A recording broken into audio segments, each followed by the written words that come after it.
আমি যেটা করবো আজকে রান্না, গুরজাউলি মাছের একদম প্লেন করে ঝোল, যেটা বাচ্চা থেকে বয়স্ক থেকে সবাই একদম ভালোভাবে খেতে পারবে। তো সেটাই দেখানোর জন্য গুরজাউলি মাছটা নিয়েছি। গুরজাউলি মাছ ধুয়ে দেখেছি প্রথমে গুরজাউলি মাছটা দেখালাম। গুরজাউলি মাছ দেখানোর পর আমি এটাকে নুন হলুদ মাখিয়ে মেখে রেখেছিলে? মেখে রেখেছিলাম। এবং এটা ওরে বাবা, এটা ফোয়ারার মতন তেলটা শিখতে। তো তাহলে কিন্তু ভাবলে আরে উড়ে করলে হবে। এই চিকেন গুলোকে আমরা রোজ খাই, সেটা কি হবে? এবার একটু থেমেছে, এবার কাছে যাওয়া যেতে পারে। নিজেদের বেলা আমি কোথায় গাইস কি সব বলছে শুনে নাও। নিজেদের বেলা আড়ি ছুটি। তুমি বলো আমি কি দাঁত কপাটি করেছি? করিনি তো। না মাঠটা উল্টে দাও। কি মারতে উঠে হয়নি না, মোটে জ্বালা পুড়ে যাবে না এরপরে? পুড়ে গেলে পুরা মাছ হবে। পুরা মাছের তরকারি খুব ভালো খেতে হয়। মানে এই দেখো কি সব ফাটছে, সব ছিটছে। ভালো করে না আমি একটু গাছ জুড়ে যাই, দূর থেকে ভিডিও করতে হবে আমাকে।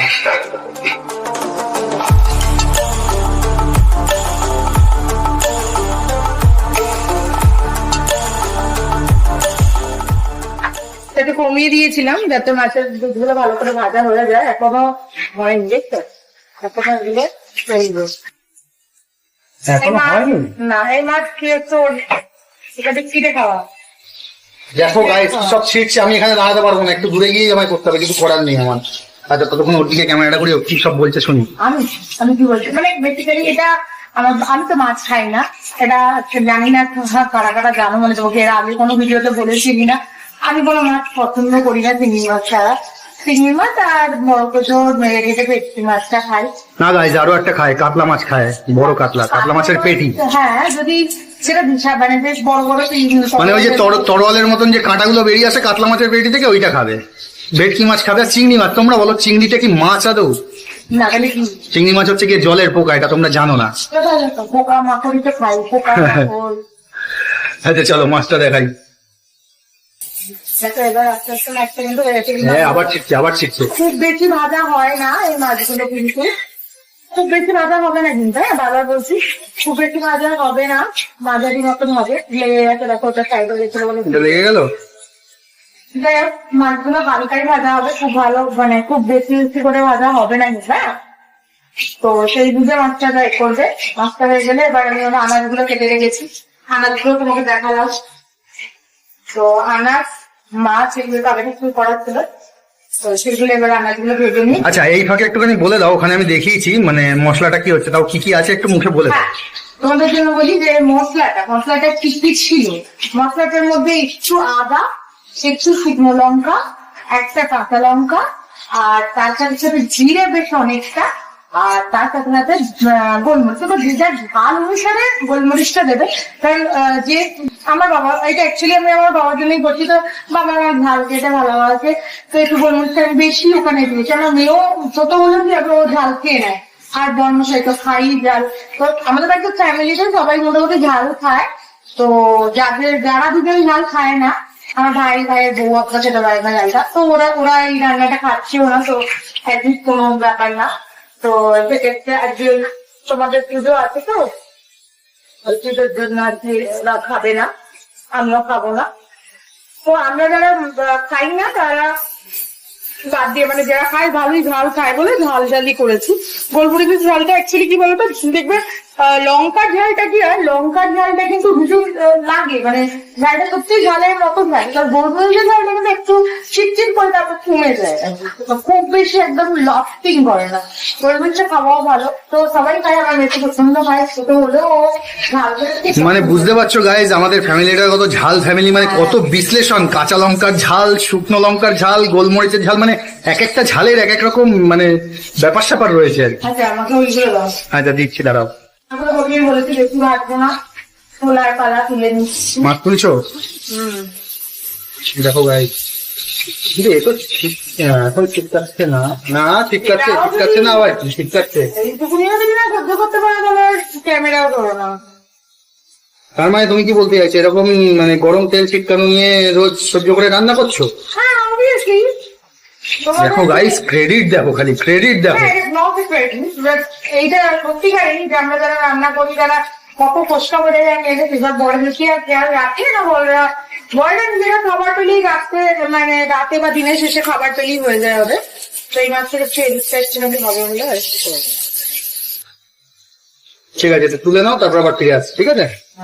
চলো চলো গাইস, আবার ফিরে এলাম, কিন্তু ও তো বোধহয় দিতে শুরু করে দিয়েছে।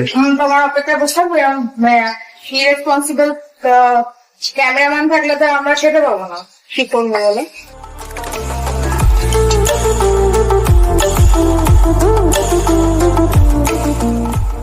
এখন পটলটা ভাজা চলছে, পটলগুলো ভাজা চলছে, এরপর আলু আর বেগুনটা যেটা তোমাদের দেখিয়ে রেখেছিলাম, তারপরে আলু আর বেগুনটা যাবে, তাই তো? তখন ভাজা হোক, লেটস গো তোমার কাজে। ঠিক আছে, ততক্ষণ ভাজা হোক, চলো তারপর ফিরে আসছি। ঠিক আছে, এখনো হয়নি পটলটা? এই তো হচ্ছে, তুমি যদি 2 মিনিট ছাড়া ছাড়া চলে আসো আমি টেস্ট করে দেবো। আচ্ছা, পটলটা এখনো চলছে, পটল চলছে, এর মধ্যে আলুটা দেবো, বেগুনটা লাস্টে দিয়ে দিচ্ছি। বেগুনটা পরে কেন? বেগুনটা খুব তাড়াতাড়ি ভাজা হয়ে যাবে। ও হ্যাঁ হ্যাঁ, বেগুন তো তাড়াতাড়ি ভাজা হয়ে যায়, তাই জন্য। আমি জানি, অত বলতে হবে না, ঠিক আছে? সত্যি কি জানাচ্ছি, একটু আসো না, এখানে একটু নেড়ে চেড়ে রান্নাটা করে দেখাও না, তাহলে তো বুঝবো। নেড়ে চেড়ে দেখো গাইজ, আমি এবার নাড়তে চলে। চলো তো করো। ঠিক আছে, আমাকে কিন্তু নাড়তে দিল না। চলো ওগুলো হয়ে গেছে। কি হলো, জরুরি তলব কেন?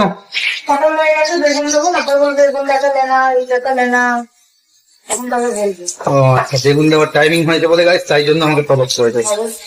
আর না হলে কোন কাজে হেল্প করতে পারো নি, কি সব বলছে শোনো গাইজ, আমি নাকি কোনো কাজে হেল্প করতে পারি না।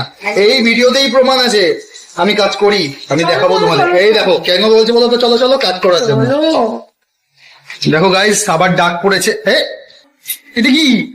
কি আবার হলুদ, বাটা হলুদ দিয়ে রান্না করি পুরো তাই। তো দেখো আমি এক সেকেন্ড আগে একটু দেখাই কাছ থেকে। এটা হচ্ছে পুরো হলুদ বাটা, আমি হলুদ বেটে এটাকে প্রিজার্ভ করে রাখি, এর মধ্যে তেল মাখিয়ে ভালো করে যাতে গন্ধ টন্ধ ছেড়ে না যায়, ফ্রিজের মধ্যে রেখে দিয়ে এরকম করে কন্টেনারে করে, যেগুলো রান্নায় আমি বাটা হলুদটা ইউজ করি। কারণ দেখো গুঁড়োর মধ্যে বেসিক্যালি বাজারে যেগুলো পাওয়া যায় সেগুলোর মধ্যে না অনেক কালার মেশানো থাকে, তো বেসিক্যালি কালার দিয়েই একদম ওটা করা হয়। তাই জন্য আমি এইরকম ভাবে বেটে একদম কাঁচা হলুদ, যেটা বাজারে পাওয়া যায়, যে কাঁচা হলুদটা পাওয়া যায় না, সেই কাঁচা হলুদটাকে এইভাবে কন্টেনারে তেল মাখিয়ে বেটে রেখে দিই, মানে বেশ 1 থেকে 1.5 মাসের ওপর ভালো থাকে। বেশ অনেকটা তেল দিয়ে রেখে দিই, যাতে মানে বেসিক্যালি আমাদের হাইজেনিক যেটা রয়েছে বাজারের যেগুলো আর কি রংগুলো, ওগুলো ফুড কালার যেটা অ্যাকচুয়ালি দেওয়া থাকে যার জন্য হলুদটা হয়, সেটা তোমার ইউজ করতে হয় না। এটা একটা সুবিধা বা বেনিফিট আছে। আর এখানে আমি তোমার নুন, পরিমাণ মতন নুন দিয়ে দিলাম, একটু হালকা অল্প লঙ্কার গুঁড়ো দিলাম, যদিও লঙ্কা দেওয়া আছে আমাকে ঝাল হয়ে যাবে না, অল্প কিছু দিলাম না। এবার দিয়ে মশলা দিয়ে ভালো করে কষিয়ে নেবো, মশলা যেটা বেটে রেখেছিলাম সেই মশলাটা এবার দিয়ে দেবো, তার মধ্যে কাঁচা লঙ্কাটা দিয়ে দেবো এবার। গাইস, তোমরা নিশ্চয়ই জানো এই পুরো রান্নাটার মধ্যে সব থেকে স্পেশাল আর ভালো জিনিস কোনটা বলতো? এই যে দেখতে পাচ্ছ সবুজ সবুজ কালারের লম্বা লম্বা, ইয়েস, কাঁচা লঙ্কা, ঠিক ধরেছো। চলো এবার মশলা দেওয়ার পালা। মশলাটা দিচ্ছে বাটা যে মশলাটা ছিল সেই মশলাটা এবার দিয়ে দেবো, দিয়ে ভালো করে কষিয়ে নেবো। তোমাদের বললো একটু আগে যে মশলাটা কি কি দিয়ে করা হয়েছে, একটু ওই মশলাটাই এটা বলো। আবার ডাক পড়েছে শুনলাম। হ্যাঁ, কষানো প্রায় শেষের দিকে।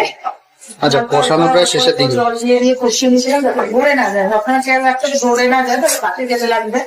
এই অল্প অল্প জলে ছিটে দিয়ে এটা কষানো হয়ে গেছে। এবার মিক্সিটা দিয়ে এর মধ্যে অনেকটা মশলা লেগে রয়েছে, রোস্ট কেন করবো, তো ওইটা দিয়ে এর মধ্যে এবার যেটা ঝোল ঝোল করে, যতটা যেহেতু ঝোল একটু পাতলা হবেই জানো সবাই, তো সেই অনুযায়ী এটা দিয়ে দেবো। একটু জল দিয়ে দিই, অনেকগুলো লোক খাবে, 3-4টা লোক খাবে তো। হ্যাঁ, একটু জল দিয়ে দিচ্ছ তাই জন্য। হ্যাঁ হ্যাঁ, ওই জন্য একটু extra জল দিলাম। প্রয়োজন মতন জলটা একটু দিয়ে দিলাম, যে যেরকম খাইতে চাও সেই অনুযায়ী বা বাড়ির লোকের কোয়ান্টিটি অনুযায়ী দিয়ে দিলাম জলটা। জিনিসটা একটু ঝোল ঝোল হবে, বুঝতে পেরেছো গাইস? বলি তো না, গুজরাটি মাছের ঝোল। ও হ্যাঁ, গুড়জালি মাছের ঝোল, ব্যাপারটা বুঝতে পেরেছো? ব্যাপার বুঝতে পেরেছে। আর এখানে এটা ফুটে গেলে মাছটা দিয়ে দেবো। দেখো, মাছটা দিলে যেন মাছ সাঁতার কেটে পালিয়ে না যায়। পালালে তোমাকে ধরে আনতে পাঠাবো, চাপ নিও না। মাছগুলো এবার ছেড়ে দিলাম। সাঁতার কাটছে? সাঁতার কাটছে। তুমি তাড়াতাড়ি করে পড়ে না, লুঙ্গি পরে না, লুঙ্গি পরে নামবে জলে।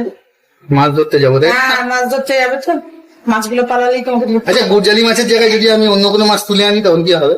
দেখ ওই মাছের ঝোল করে দেবো। তখন কি আমরা থাম্বেলটা চেঞ্জ করে দেবো, গুড়জালি মাছের জায়গায় অন্য মাছ নাম দিয়ে দেবো? হ্যাঁ তখন দেখুক ইউটিউবে, তখন আমরা কি লিখবো, দেখুক পাড়া পড়ছিতে, নালে দেখুক এ বীর বন্ধুরা কেমন মাছ ধরেছি। বড়শিতে মাছ ধরেছি।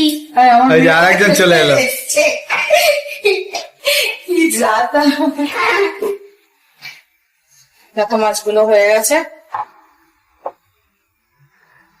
আচ্ছা, রান্নাটার নাম কি, নতুন কিছু স্পেশাল নাম না নাকি? কিছু স্পেশাল না, একদম পাতি গুজলি মাছের ঝোল, পাতলা করে ঝোল, পাতলা ঝোল। কেন জিজ্ঞাসা করলাম, একটু আভিজাত্য নাম হলে শুনতেও তো ভালো লাগে না? তখন এখানে আভিজাত্য নেই, এটা একদম কমন খাবার, রেগুলার দৈনন্দিন খাবার দাওয়া। আচ্ছা চলো ঠিক আছে গাইস, চলো আজকের মতন টাটা, আবার দেখা হবে নতুন কোনো ভিডিও নিয়ে। Tata tata tata.